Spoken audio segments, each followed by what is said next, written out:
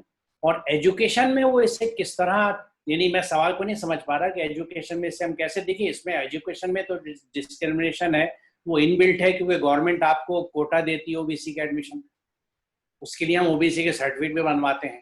تو یہ چیز تو میں نہیں سمجھتا ٹوٹ سکتی ہے, کیونکہ اس سے کچھ بینیفٹ بھی ہوتے ہیں کچھ لوگوں کو, جائز یا ناجائز ہوتے تو ہیں.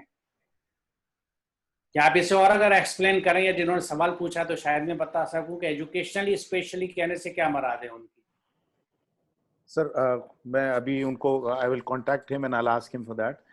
Most of the Muslim government colleges in North India are in pathetic state.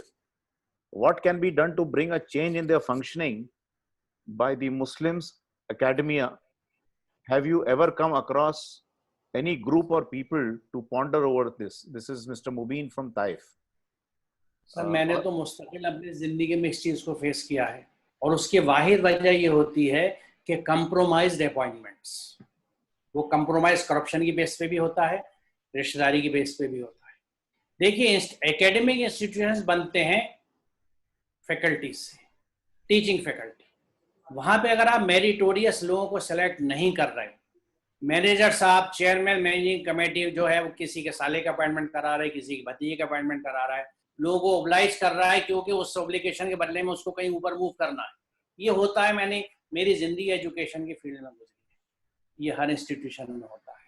Muslim institution میں زیادہ ہوتا ہے کیونکہ بدقسمتی سے مسلمانوں کو اس چیز کی ہوڑ اور زیادہ بھوک ہے کہ میں اور اوپر نکلوں اور اوپر نکلوں, اور اس میں وہ قرآن کے فارمولے پہ نہیں چلتے, وہ اپنے بنائے ہوئے فارمولے پہ چلتے ہیں. اسی لیے آج کہیں اوپر نہیں اٹھ سکے, کوئی نہیں اوپر اٹھ سکا, کیونکہ قرآن کا فارمولہ کیا ہے کہ ان اللہ یامر بالعدل, جو آج جمعے میں جہاں خطبہ ہوا, اگر زیادہ تر خطبے میں سورہ نحل کی آیت نمبر 90 یہ پڑھی جاتی ہے کہ ان اللہ یامر بالعدل والاحسان وایتاء ذی القربى وینہی عن الفحشاء والمنکر والبغی یعظکم لعلکم تذکرون, جس کو میجورٹی ہماری سمجھتی ہے خطبہ ختم, کھڑے ہو جاؤ, کیونکہ آخر میں پڑھی جاتی ہے. پہلا حکم کیا ہے, ان اللہ یامر بالعدل, اللہ تمہیں جسٹس کا حکم دیتا ہے. اب میں اپنے آپ کو مسلمان کلیم کرتا ہوں, لیکن جب سلیکشن کمیٹی میں بیٹھتا ہوں تو سفارشی اپوائنٹمنٹ کرتا ہوں, پیسے لے کے اپوائنٹمنٹ کرتا ہوں, رشتہ دار کا اپوائنٹمنٹ کرتا ہوں, اور جا کے فوراً توبہ کر لیتا ہوں 2 نفل پڑھ کے.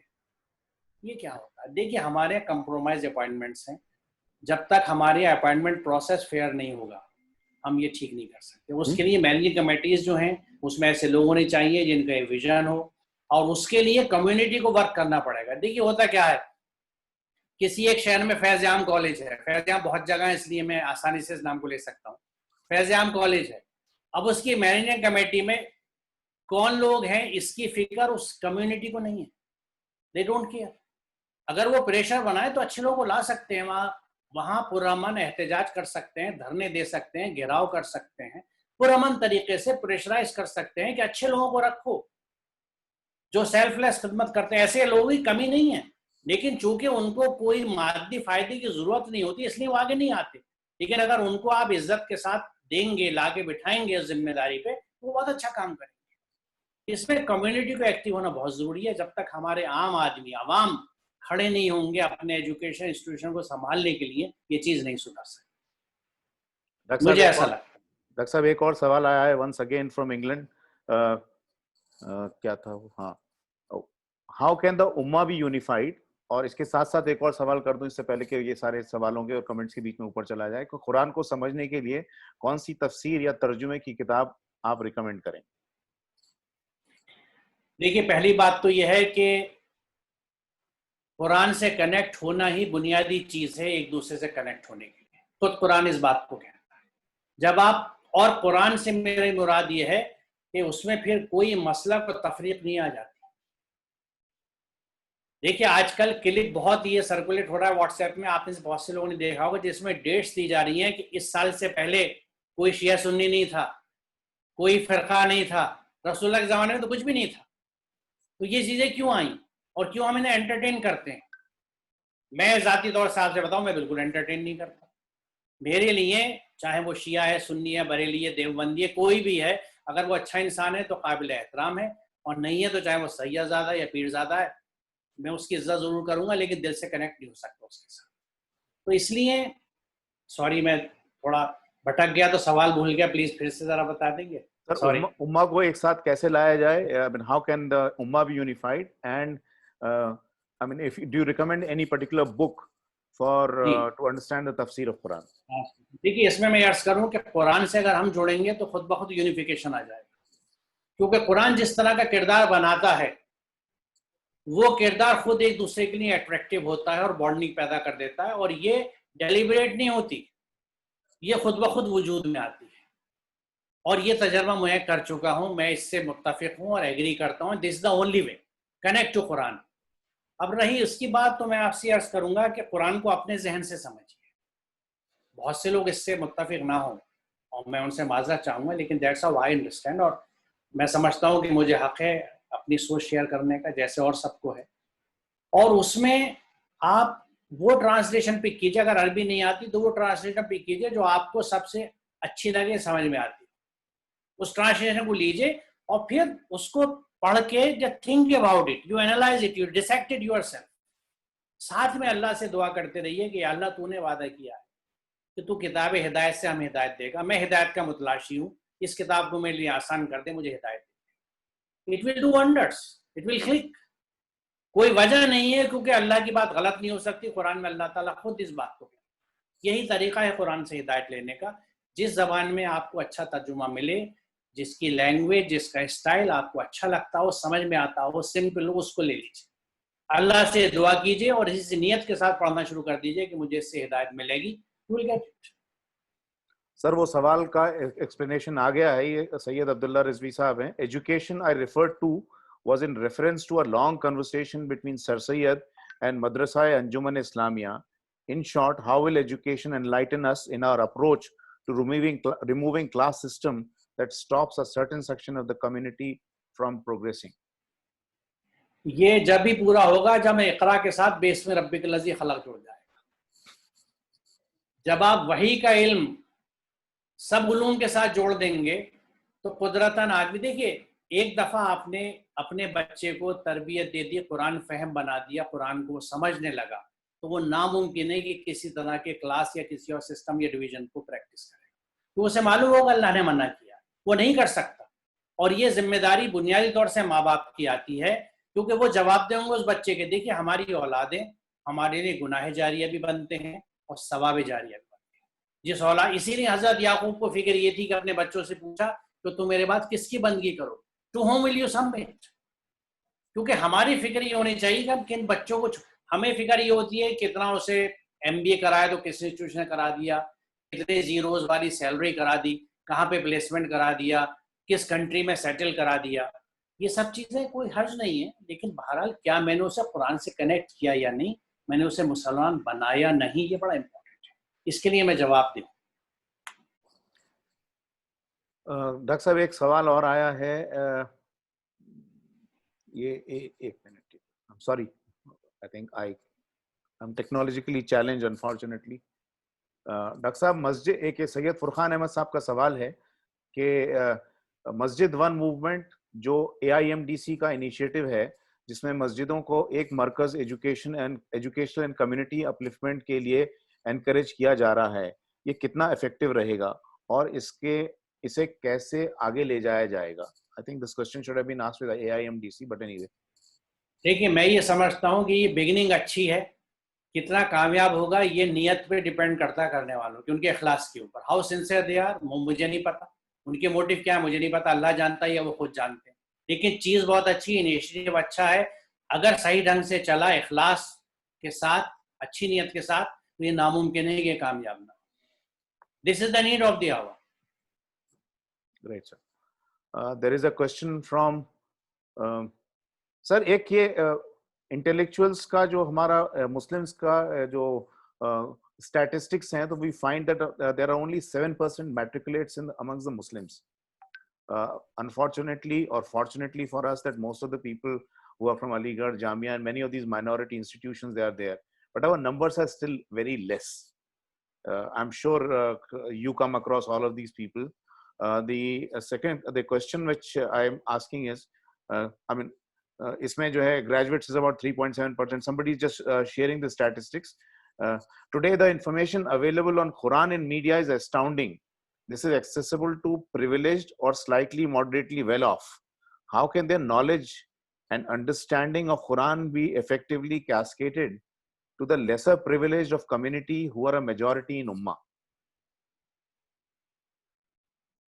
That is the question, sir. I mean, how can it be passed on? یہ دیکھیے بہت بڑا ایک چیلنج ہے، اور میں سمجھتا ہوں کہ اس کا واحد طریقہ یہ ہے کہ ہمارے ہاں ایسے اسکول بنے جو ہولسٹک ایجوکیشن پہ بیسڈ ہو، جس میں بچے کو 10ویں جماعت تک تمام کیوریکولم جو اسکولز کا پڑھایا جائے، ساتھ میں اس کو قرآن فہمی اور سیرت، یہ 2 چیزیں پڑھائی جائیں تھورلی، تاکہ وہ قرآن کو سمجھ سکے، اور قرآن کی پریکٹیکل کلاسز بھی ہونی چاہیے.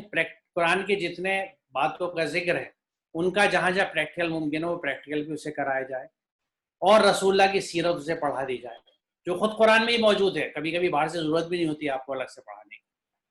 اور اس کے بعد اسے چوائس دے دی جائے کہ 10th کے بعد اب تمہاری مرضی ہے کہ درس نظامی میں چلے جاؤ اگر تمہیں فقہ میں اسپیشلائز کرنا ہے یا حفظ کرنا ہے، یا اگر تمہیں چارٹرڈ اکاؤنٹنسی میں جانا ہے، کامرس، اکنامکس، سائنسز پڑھنے تو ادھر چلے جاؤ. یہ ارلی ایجوکیشن ہولسٹک ہونا ہمارے لیے واحد سولوشن. اس میں آپ سے عرض کروں کہ کچھ اچھے اس میں بھی بڑے اچھے ڈیولپمنٹس ہیں. مثال کے طور پہ اسلامی فقہ اکیڈمی نے، جب میں وائس چانسلر تھا، یہ پچھلے سال کی بات ہے، تو کڑپا ایک ریاست ہے آندھرا پردیش میں، وہاں کڑپا ایجوکیشن سوسائٹی اور اسلامی فقہ اکیڈمی نے مل کے ایک سیمینار کیا تھا کہ جس کا نیشنل سیمینار تھا. تھیم یہ تھا کہ how to introduce modern education in madrasas and Islamic education in modern systems of education. تو یہ یونیفیکیشن آف نالج کے ایفرٹس ہو چکی ہیں، اور اس میں کینوٹ ایڈریس کے لیے انہوں نے مجھے بلایا تھا، وہاں بھی میں نے یہی بات رکھی تھی. اور اس میں جو قرارداد پاس ہوئی جس میں اسلامی فقہ اکیڈمی کے خالد سیف اللہ رحمانی صاحب شامل تھے، اس میں انہوں نے اسی بات کو کہا ہے کہ کنٹمپریری ایجوکیشن کی، یا جس کو ہم ماڈرن ایجوکیشن کہتے ہیں غلط طریقے سے، کیونکہ دینی ایجوکیشن اصل ماڈرن ایجوکیشن ہے، اگر وہ قرآن پہ بیسڈ ہو تو اس کے اداروں میں کم از کم اگر کچھ نہ ہو تو قرآن ٹرانسلیشن، قرآن فہمی اور سیرت انٹروڈیوس کی جائے. اور یہ تمام کنٹمپریری سبجیکٹس مدارس میں جتنا ممکن ہو ان کی ٹائم ٹیبل کیا جائے. تو یہ میں اس لیے کہہ رہا ہوں کہ جو ہماری یہ گروپس ہیں جن کو ہم ریلیجس اسکالرس کہتے ہیں، وہ بھی اس طرف موو کر رہے ہیں اور سوچ کر رہے ہیں کہ کہیں نہ کہیں سے ہم یونیفیکیشن آف نالج کی طرف بات کریں، کیونکہ علم ناقابل تقسیم ہے. علم کی تقسیم نہیں ہوتی کہیں پہ بھی، علم ہے. اور وہی بھی میں آپ سے عرض کر دوں کہ جس کو ہم عربی میں علم کہتے ہیں اس کو انگلش میں سائنس کہتے ہیں، دونوں ایک ہی چیز ہے. آپ دیکھیں گے اپنے یہاں سائنس فیکلٹی کلیات العلوم لکھا ہوا دیکھیں گے آپ جس یونیورسٹی میں جائیں گے. تو یہ چیزیں رفتہ رفتہ آ رہی ہیں. اصل میں یہ بگاڑ اتنا پرانا ہے اور صدیوں پرانا ہے کہ اس میں وقت لگے گا، لیکن I am happy that at least a beginning has been made. Sir, I'll take this as a last question, and if there is any more question that we come in, I think we have taken a lot of your time. I think we are getting too many. Yeah. On the same, the pervasiveness of modern Western education. Do you think Islamization of Western education is a cause worth pursuing to help contextualize it in light of the Quran and Sunnah for the upcoming Muslim generation? This is from Mr. Mohsin Sharif. سر میں Islamization of knowledge کی concept پہ بالکل یقین نہیں رکھتا. جیسے میں نے آپ سے کہا کہ نالج یا علم ہے، اس کو نہ آپ ریڈیکلائز کر سکتے ہیں نہ اسلامائز کر سکتے ہیں. اسلامائزیشن آف مائنڈس کی ضرورت ہے. دیکھیے یہ چیز اس طرح ہے کہ اگر مجھے کچھ ہرا دیکھنا ہے تو میں ہر چیز کو ہرا پینٹ کروں. اسلامائزیشن آف اکنامکس یعنی اسلامک اکنامکس، اسلامک کامرس.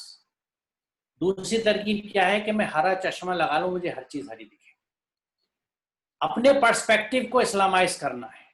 ہم اپنے بچوں کو ناظرہ قرآن پڑھاتے رہیں اور نالج کا اسلامائزیشن کریں، کبھی کچھ نہیں ہونے والا.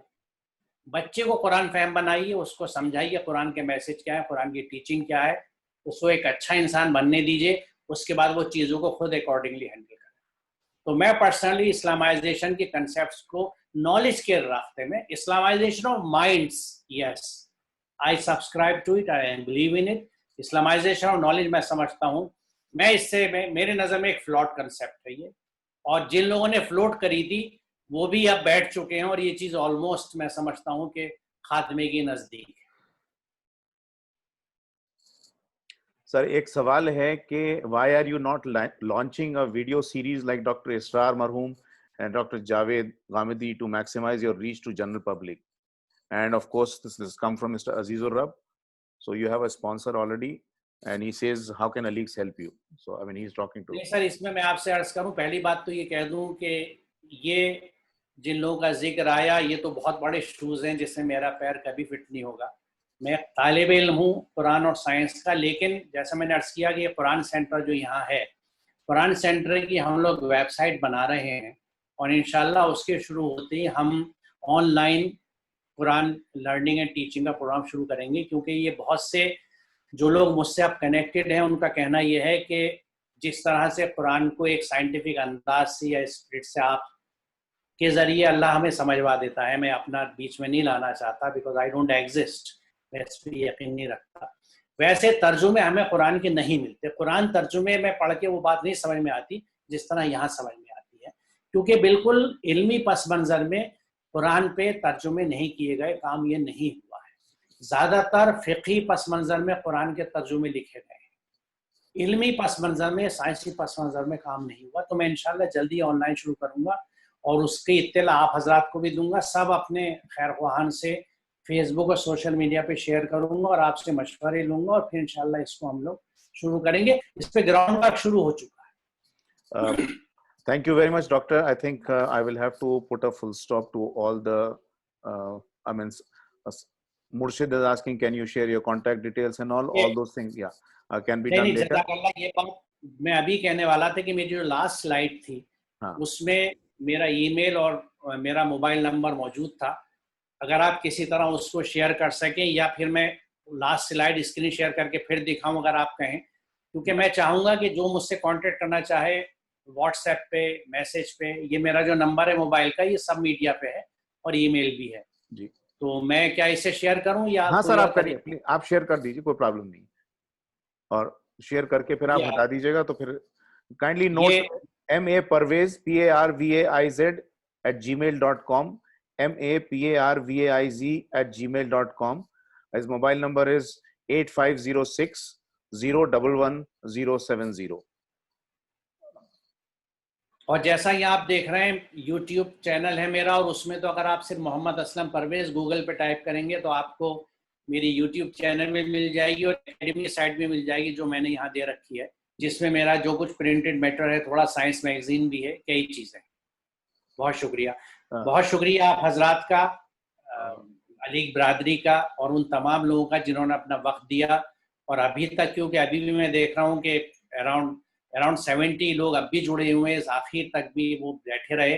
یہ صرف قرآن سے محبت ہے ان کی، اور مجھے امید ہے کہ اس کے لیے وہ پازیٹیولی سوچیں گے. اور اس میں میں آپ سے ریکویسٹ یہ کروں گا، آپ سب لوگوں سے، آپ کے توسط سے، کہ سب سے پہلے ہم اپنے گھر میں نظم بنائیں قرآن فہمی کا، کہ میں قرآن سمجھوں اور بیٹھ کے کلیکٹیولی اگر گھر میں ڈسکس کروں، رات میں، صبح میں، بچوں کے ساتھ، فیملی کے ساتھ، گھر میں ماحول بنائیں قرآن کو سمجھنے کا. اور پھر اپنے ارد گرد دیکھیں، اپنے پڑوس میں، اپنے بچوں میں، اور جو آس پاس میں کچھ غریب بچے، جیسے دیکھیے بہت سے میں جانتا ہوں، میں 2 منٹ آپ کے اور لوں گا، کہ سعودی عرب میں خاص طور سے بہت سے ساتھی میرے ایسے ہیں جو اپنے وطن میں اسکول یا مدرسے چلا رہے ہیں، انہیں سپورٹ کر رہے ہیں. وہاں آپ نظم بنائیے قرآن فہمی کا، قرآن سمجھانے، اور اس میں کوشش یہ کیجیے، کیونکہ یہ تھوڑا سا ٹیڑھا مسئلہ ہے کہ قرآن کو سمجھانے والا مسلک کے حساب سے نہ سمجھائے، قرآن کو ایز اٹ از، اس کی پرسٹائن فارم میں، اس کی خالص شکل میں سمجھائے. لیکن ملتے ہیں ایسے لوگ، اور انہیں آپ سمجھا بھی سکتے ہیں کہ بھئی دیکھو، کیونکہ دیکھیے آپ کو جو فارم ہائر کرتی ہے، مثال کے طور پہ ایک کرسچن کانوینٹ ہے، وہ جب ٹیچر کو ہائر کرتا ہے، وہ ٹیچر چاہے محمد اسلم پرویز ہو، وہ اپنی پالیسی بتا دے دیں کہ بھئی آپ کو یہ اس طرح پڑھانا ہے، اور مجھے سیلری لینی ہے تو میں پڑھاؤں گا.